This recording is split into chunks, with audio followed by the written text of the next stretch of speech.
salah satunya di Kabupaten Gunung Mas, Kalimantan Tengah, untuk membuka perkebunan singkong seluas 31.000 hektar. Food Estate Singkong Jenderal Prabowo ini dimulai dengan membuka 600 hektar hutan di Tawai Baru. Proyek singkong untuk bioetanol ini pun dijaga tentara. Dan seperti Jenderal Soeharto, proyek Jenderal Prabowo ini pun gagal.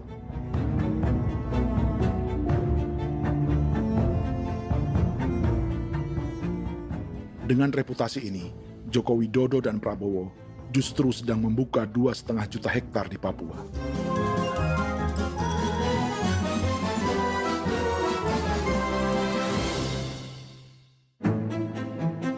Setelah Jenderal Soeharto, Presiden Jenderal Susilo Bambang Yudhoyono juga mencoba membuka food estate di Papua sejak tahun 2010. Namanya Merauke Integrated Food and Energy Estate atau MIFE. Proyek ini juga gagal. Lalu di lokasi yang sama, Jokowi berusaha meneruskan dengan proyek mencetak sawah 1,2 juta hektar yang juga gagal. Sekarang yang paling siap adalah 1,2 hektar. Yang 1,2 juta hektar.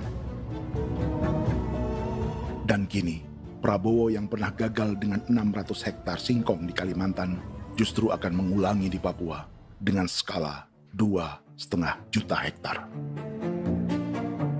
Di daerah Papua pun harus ditanam kelapa sawit supaya bisa menghasilkan juga BBM dari kelapa sawit. Dalam setiap proyek pangan dan energi di Papua, yang lebih menonjol bukan tanaman pangannya, melainkan untuk energi atau bahan bakarnya. Sawit untuk biodiesel dan tebu untuk industri bioetanol. Ada 10 perusahaan yang diberi konsesi hingga 0,5 juta hektar untuk tebu. Dan 10 perusahaan itu dimiliki oleh satu keluarga saja.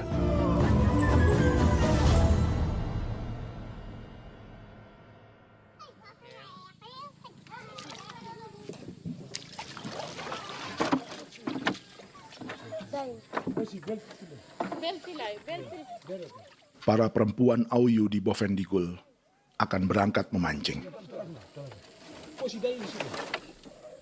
Priska Beni membantu menyiapkan perahu.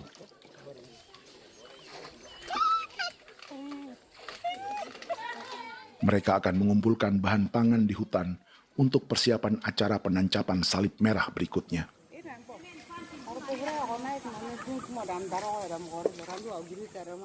Priska sudah mengambil posisi memancing.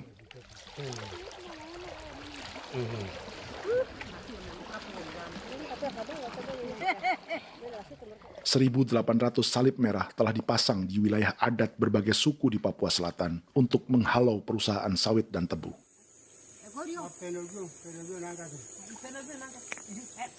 Maria Tebung, yang paling muda, datang membawa hasil.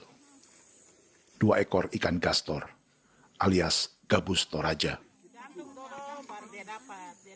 Sebagai generasi Z, pendidikannya sampai sekolah dasar. Di perusahaan perkebunan seperti sawit atau tebu, ijazah SD hanya bisa menjadi buruh kasar. Tapi ia tak tertarik. Karena kita hidup itu dari alam, kita pancing, juga di darat, bawa anjing, terus bikin pagar sagu, dapat babi, bawa baru kita makan. Jadi kita tidak mau perusahaan masuk. Sementara Priska Beni masih mencari peruntungan. Tapi baginya, menjadi nelayan di Sungai Fofi masih lebih baik daripada bekerja 9 tahun di perkebunan sawit. Sudah pengalaman, jadi kita tidak mau lagi. Seberapa lama ketika kerja itu? Selama di sana. 9 tahun di sana. 9 tahun? Saya baru pulang dari perusahaan. Selama 9 tahun kerja di sawit, bisa punya rumah kah? Atau Tidak. motor kah? Tidak. Johnson kah? Tidak. Cuma makan saja. Pendapatan juga kan tidak lebih. Habis dimakan.